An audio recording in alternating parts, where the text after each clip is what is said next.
الحمد لله وكفى وسلام على عباده الذين اصطفى أما بعد بسم الله الرحمن الرحيم. زما قدرمنو د روزي په مسائلو کې و مسله ده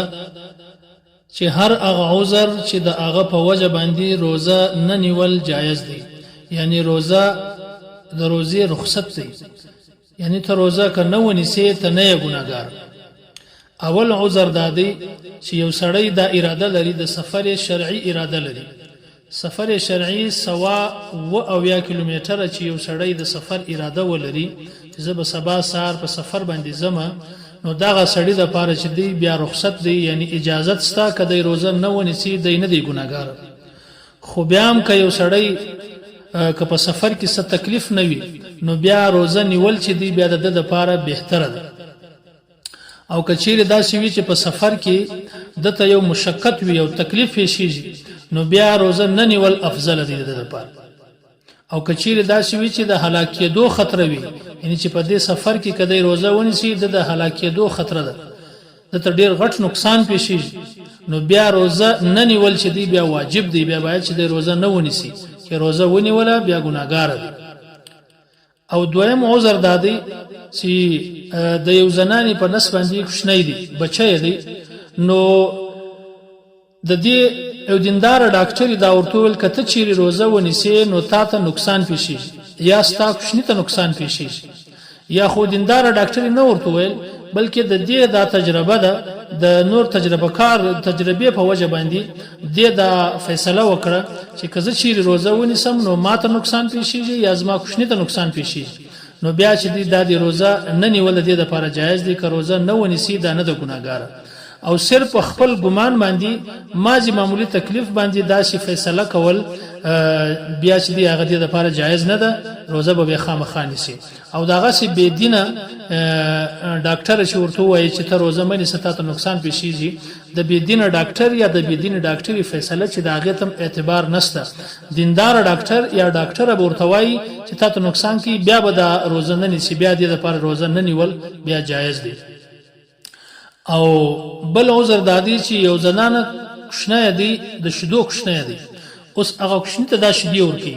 او د کوشنی دغه شیدو بغیر بل خوراکم نه کوي،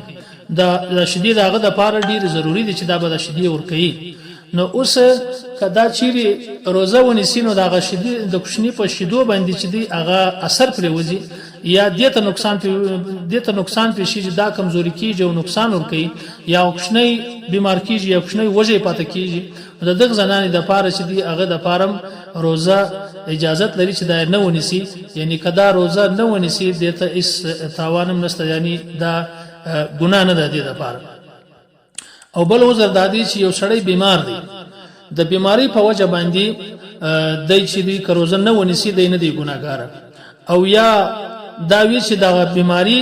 کچیر دی روزه ونیسي نو بیماری نور زیاتیږي، نور بیماری نقصان ورکي، نو په دغه وجه سره دیم دی روزه کنه ونیسي دی نه دی ګناهګار.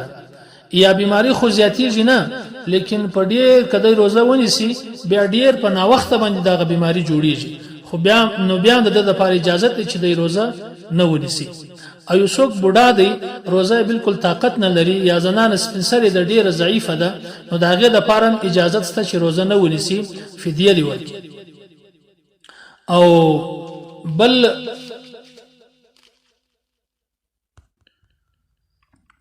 بل عذر دادی که چیرې د زنانې د روزي په حالت کې هغه د میاشتې چې کومه بیماری زنانو ته راځي هغه بیماری شو نو فوراً د دې زنانې په خپل باندې بس روزه خپل ماته شو، یا یو زنانې کوشنی پیدا شو په روزي په حالت کې نو فوراً د دې روزه چې دا هغه ماته شو بس دغه به روزه نه نیسي. او یا زنانه چې دا هغه دغه بیماری سره مخامخ ده، د میاشتې چې کومه بیماری ده یا د کوشنی د پیدا کېدو بعد چې کومه بیماری ده دغه بیماری زنان ته ورپېښه ده، نو دغه زنانه به روزه نه نیسي، هغه ته اجازه ده.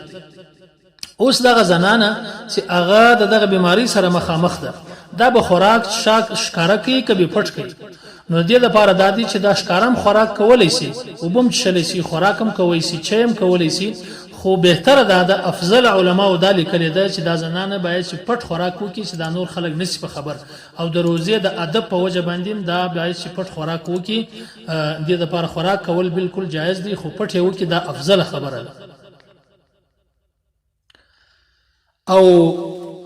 نور هغه مسلې چې د هغه په وجه باندې ته روزه ماتولی سي یعنی یو چا روزه ونیوله خو بیا برته په منځ کې ماتوي نو هغه کوم عذر دی چې په هغه عذر باندې دې ته اجازه ته سړی ته یا زنان ته اجازه ته چې هغه روزه ماته کی یو عذر داندي چې اچانک دا سخت بیمار شي سړی چې کچیر دای روزه نه کی ماته نو د مرګ خطر نو دا سړی چې دی دا روزه متولای سي د دې لپاره روزه ماتیدل جایز دی او په د باندې صرف یو قضا ده کفاره نشته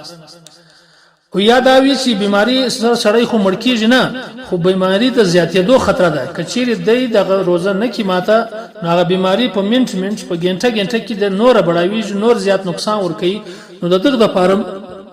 اجازه ست چې د روزه ماته کی او په دې باندې صرف قضا او کفاره نشته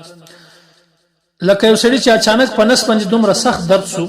چې ډیر بیتاب شو او ډیر سخت پریشان شو نو اول خدا دې کې چې د علاج د انجکشن او د دې شانو په ذریعہ سره د علاج کېدلی سي هغه د نس تکلیف ختمېدای شي خو هغه د اول استعمال کی که یو صورت هم نشي جوړېدلی نو د د لپاره بیا د دې سي د بیا روزه ماتولای سي یو سړی مار وخوړي انو حالت ډیر سخت په تکلیف سو نو دا هغه د لپاره بیا دوا خوړل او ګولې یا د شی استعمالول چې دی روزه ماتول د لپاره بیا جایز دی یو سړی داسې سخت وږی شو چې د لوږې په وجه کچیر د خوراک نه وکړي نو د مرګ خطر ده یو سړی داسې تږی شو دومره زیات تندې سره مخامخ شو کچیر د داسې وی چې د وبنه وچی نو د مرګ خطر ده نو په هغه ټیم کې د لپاره خوراک کول یا د لپاره وبچل چې دی هغه بیا جایز دی ایو سړی یو داسې کار کوي د مشقت کار کوي یو تکلیف دی کار کوي داسې کار وکړي چې دومره زیات تږی شو چې بیتاب شو کچیر دی وبنه وچی نو د مرګ خطر ده نو داغه د پاره بیا روزه متول چې دی بیا جایز دی خو که یو سړی په قصر داسې تکلیف دی کار کوي او د معلومیږي چې زه دا کار کوم زه ډیر ته ځکیرم په روزي کې نو داغه سړی چې دی بیا ګناګار دی خو بیا هم که د مرګ خطر وي نو د خپل روزه چې دا هغه ماتولای شي یعنی د ته دا عذر دی په دغه باندې صرف په د باندې یو قضا ده او کفاره په د باندې نشته